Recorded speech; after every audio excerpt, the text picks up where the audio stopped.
दोस्तों ये कहानी दो ऐसे भाई बहन की है जो कि एक आइलैंड पे फंस जाते हैं और दबा के घपाघप करते हैं। जहाँ देखो वहाँ टपाटप जंगल में, पानी में, समुद्र में टपाटप करते रहते हैं। तो चलिए देखते हैं कि ये दोनों इस आइलैंड पे कैसे सरवाइव करते हैं। मूवी की शुरुआत में हम दो भाई बहन को देखते हैं जो कि एक दूसरे के कजिन्स हैं और अपने पापा के साथ अपने घर को छोड़कर यूरोप जा रहे होते हैं। उसी बोट में पैडी नाम का एक नौकर भी खाना बनाने का काम करता था। वहीं वो दोनों भाई बहन ये देख रहे होते हैं जो आजकल हम देखते हैं। तभी पैडी उन्हें देख लेता है। वो बोलता है, वाह बेटे मौज कर दी, और उन्हें खूब मारता है। तो एमलिन पैडी को रोकने लगती है। अचानक उसी बोट में आग लग जाती है और सभी लोग भागने लगते हैं। वहीं पैडी उन दोनों को लेके एक बोट में बैठ जाता है जहाँ बोट तैरते तैरते बीच समंदर में आ जाती है, जिससे वो परेशान हो जाते हैं। और अगली सुबह जब उनकी आँख खुलती है तो वो दोनों पैडी को जगाते हैं और एक आइलैंड को देख के बहुत खुश हो जाते हैं क्योंकि उनके पास ना खाने को कुछ था ना पीने को। वहीं पैडी आइलैंड देख के बोट मोड़ देता है जिससे वो सभी आइलैंड पर पहुंच जाते हैं। वहां पहुंचकर पैडी को अपने खाने का सामान मिल जाता है। सभी खा पी कर मौज ले रहे होते हैं। इसके बाद पैडी रिचर्ड को जंगल में सरवाइव करना मतलब रहना सिखाता है कि एक आदमी एक सुनसान आइलैंड पे अकेले कैसे सरवाइव कर सकता है। उसी रात पैडी को जोर से आह आह की आवाज आ रही थी। उठकर देखता है कि वो आवाज आइलैंड के दूसरे साइड से आ रही थी, लेकिन अगली सुबह उससे रहा नहीं जाता। वो उस साइड देखने चला जाता है जहाँ वो एक मांस का टुकड़ा देखता है, जिसे देखकर वो डर जाता है और रिचर्ड और एमलिन को वहाँ जाने से मना करता है। उसी रात मैडी ठहरा पीकर बच्चों के साथ एंजॉय करता है और पैडी फिर से नशे के हालत में आइलैंड के उस पार चला जाता है, जैसे कि उसकी लुगाई वहाँ उसे दे रही हो। जब सुबह होती है तो रिचर्ड पैडी को ढूंढने लगता है। वहीं वो पैडी को देखते देखते एक दूसरे आइलैंड पर पहुँच जाते हैं जहाँ वो देखते हैं कि पैडी को यमराज ले गया है। मतलब ओम नमः शिवाय, पैडी आपके पास ही आए। पैडी को देखकर वो दोनों डर जाते हैं क्योंकि उनके सिवाय इनका कोई नहीं था और वो दोनों उस आइलैंड को छोड़ के एक दूसरे आइलैंड पर पहुँच जाते हैं। अब धीरे धीरे रिचर्ड और एमलिन बड़े हो जाते हैं और एक दूसरे की तरफ बहुत अट्रैक्ट होते जा रहे थे। जैसे भी मौका मिलता था तो वो काम करने लग जाते थे, जो आजकल के लोग चाहते अपनी बंदी से।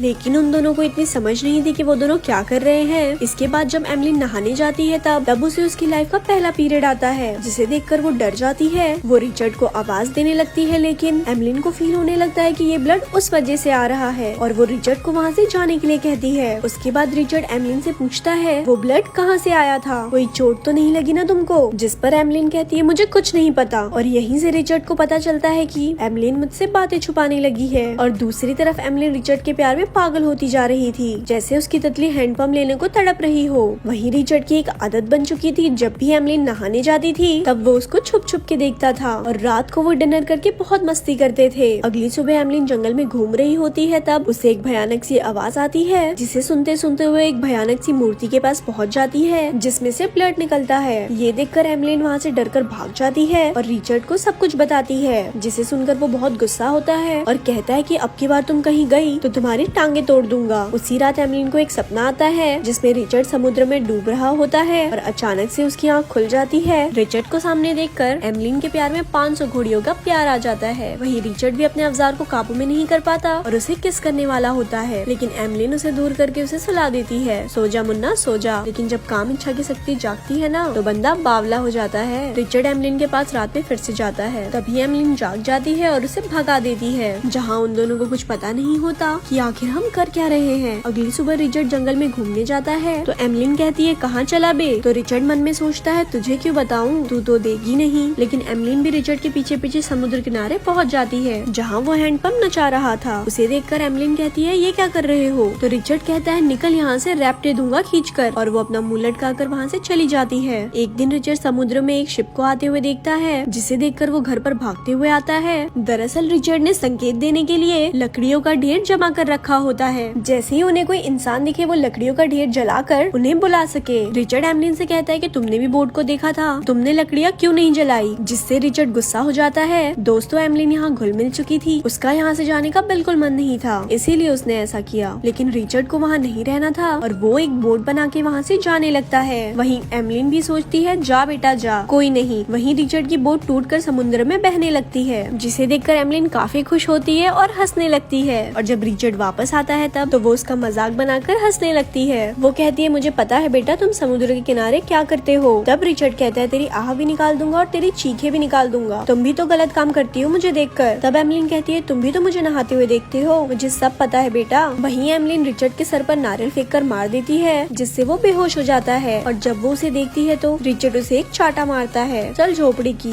वहीं रिचर्ड एमलिन के सारे कपड़े फेंक देता है। वो कहता है ये मेरा घर है, तू निकल यहाँ से, जिसकी वजह से एमलिन को एक गुफा में जाकर रहना पड़ता है। अगले दिन एमलिन उसी भयानक सी मूर्ति को फूल चढ़ाने जाती है क्योंकि वो उसे अपना गॉड मानती थी। और घर आते टाइम उसका पैर एक जहरीली मछली पर पड़ जाता है, जिससे वो काफी ज्यादा बीमार हो जाती है। जब रिचर्ड को एमलिन नहीं दिखती है तो वो उसके पास जाता है। वो एमलिन से पूछता है कि क्या हुआ, तो एमलिन कहती है कि कल घर आते टाइम मेरा पैर एक जहरीली मछली पर पड़ गया था, जिससे मुझे फीवर हो गया है। एमलिन को इस हाल में देखकर रिचर्ड को बहुत बुरा लगता है। वहीं एमलिन रिचर्ड से कहती है तुम मुझे उसी भयानक मूर्ति के पास ले चलो, वो मुझे ठीक कर देगी। उसकी बात मानकर रिचर्ड एमलिन को वहीं ले जाता है। थोड़ी देर वहीं आराम करने से एमलिन ठीक हो जाती है, जिससे रिचर्ड बहुत खुश होता है। वो दोनों एक दूसरे को कभी नहीं खोना चाहते थे। एक दिन हम जंगल में रिचर्ड और एमलिन को फ्रूट खाते हुए देखते हैं, जहाँ रिचर्ड एमलिन को उस नजर से देखता है जो उसे चाहिए था, जिसके बाद तो वो अपने आप से कंट्रोल खो देता है। और इस बार एमलिन भी फुल साथ देती है और दोनों दबा के घपाघप करते हैं और बस करते ही रहते हैं, क्योंकि उससे पहले केला जो खा लिया था।